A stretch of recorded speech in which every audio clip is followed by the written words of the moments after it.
Welcome back to United Top News, the home of real Manchester United talk. Not panic, not propaganda, not fantasy football. We talk facts. We read between the lines. Today the message from Manchester United is loud, and it's clear. Because while the team is quietly rebuilding on the pitch, the numbers off the pitch just told us exactly what's coming next.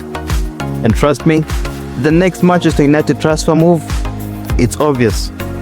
Let's get into this. Alright, so let's slow this down, because this is not just another financial report story. This is one of those moments where you read between the lines. Manchester United have released their second quarter financial results. Now normally, that sounds boring, but this one changes the tone of the entire summer. Let's start here. Since mid-January, since Michael Carrick walked back into Old Trafford, the mood changed. And I don't mean slightly improved, I mean transformed. This club that looked confused, fractured, restricted, suddenly started breathing again. Carrick came in as interim head coach. No drama, no complicated systems, no tactical experiments that suffocate creativity. Just simplicity. And that simplicity unlocked players. Because under Ruben Amorim, let's be honest, there were complaints.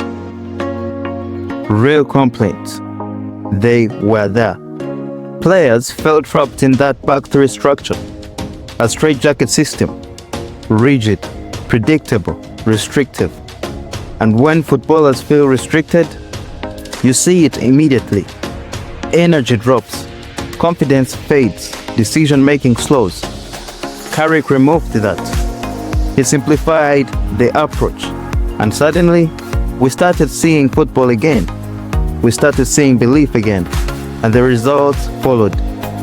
Wins over Manchester City, wins over Arsenal, title-chasing sides. You don't fluke those results. You don't accidentally beat teams fighting at the top. That lifted optimism around the club. And when optimism returns at Manchester United, everything starts moving differently. But here's where it gets interesting. Because while all that was happening on the pitch, off the pitch something else was changing too. On Wednesday, Manchester United released their second quarter financial results. And the numbers, they tell a story. In the first 6 months of fiscal 2026, United posted an operating profit of 32.6 million euros. Let that sink in. 32.6 million euros profit. Now compare that to the same period in 2025. 3.9 million euros operating loss. That's not a small swing, that's a massive turnaround. From loss to strong profit. Now yes, we have to mention this part. The club undertook cost-cutting measures. Controversial job losses happened. Difficult decisions were made behind the scenes. And those decisions were not popular. But financially, they worked. The club's books are healthier. And when Manchester United's finances are healthier, you already know what that means. Investment. And we don't have to guess, because CEO Omar Berrada said it clearly. He said, "We continue to take a football-first approach and invest in both our men's and women's first teams." Now pause there. Football-first approach? That's not accidental wording. That's deliberate. That's a message to fans. That's a message to agents. That's a message to the market. Manchester United are preparing to invest again. And here's where the next move becomes obvious. Midfield. It's about midfield. Regardless of who becomes permanent head coach, midfield is the priority. And we've already seen the names. Brighton's Carlos Baleba, Crystal Palace's Adam Wharton. Those two have been heavily linked since last summer. And here's the key detail. Both were considered when Ruben Amorim was still in charge. But their price tags? Too high. At that time, United had already spent significantly. And here's the killer factor. No European football this season, no Champions League money, no Europa League safety net. That limited flexibility. It limited spending power, and it made deals impossible. But now, things look different, because under Carrick, United are pushing. They are in position, a real position, to secure a return to the Champions League. And that's not just about prestige. That's not just about music on Tuesday nights. That's about potentially earning 100 million euros next season. 100 million changes everything. It changes negotiations. It changes targets. It changes how you sit at the table with Brighton. It changes how you talk to Crystal Palace. Suddenly, those price tags, they don't look impossible anymore. Now, let's not ignore recent performances, because momentum has slightly slowed. Clarky display against West Ham. Another uncomfortable showing against Everton.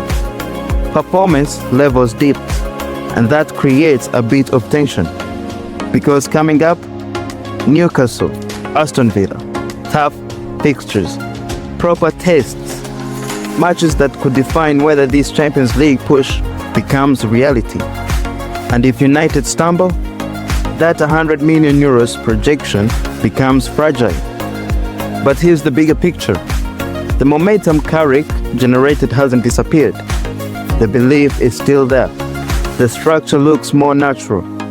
Players look freer. And when you combine that on-field stability with off-field financial improvement, you get something Manchester United haven't had consistently in years.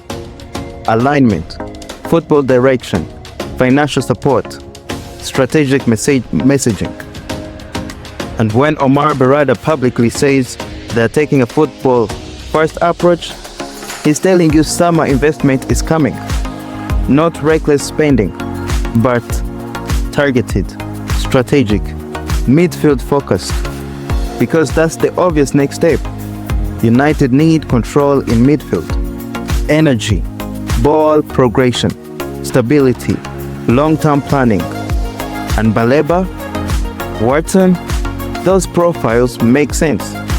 Young, Premier League proven, technically capable, high ceilings. This summer window is huge, absolutely huge. Because if United secure Champions League football and combine that with this financial turnaround, we're not talking about survival anymore. We're talking about credibility. We are talking about becoming a force again, not just emotional momentum. Real structure, real backing, real planning. Carrick stated the pitch. The board stated the books. Now comes the next phase, execution. And that's why this financial statement wasn't just numbers. It was a signal. Manchester United's next transfer action, it's staring us in the face. Midfield investment, Champions League push, strategic recruitment. And if it clicks, this could be the beginning of something real. So there you have it. From operating loss to a 32.6 million euros profit. From confusion to clarity under Michael Carrick. From restricted systems to simplified belief. And now, from financial recovery to potential transfer aggression. This summer isn't just another window. It could shape the next era at Old Trafford. But what do you think? Should United go all in on Baleba? Is Wharton the smarter option? Or do you see a completely different midfield solution? So drop your thoughts in the comments. If you're new here, this is United Top News, where we break it down properly. No noise, no panic. Just real Manchester United insight. Like, subscribe, turn on notifications. Because if this summer explodes, you already know where to be. I'll see you in the next one.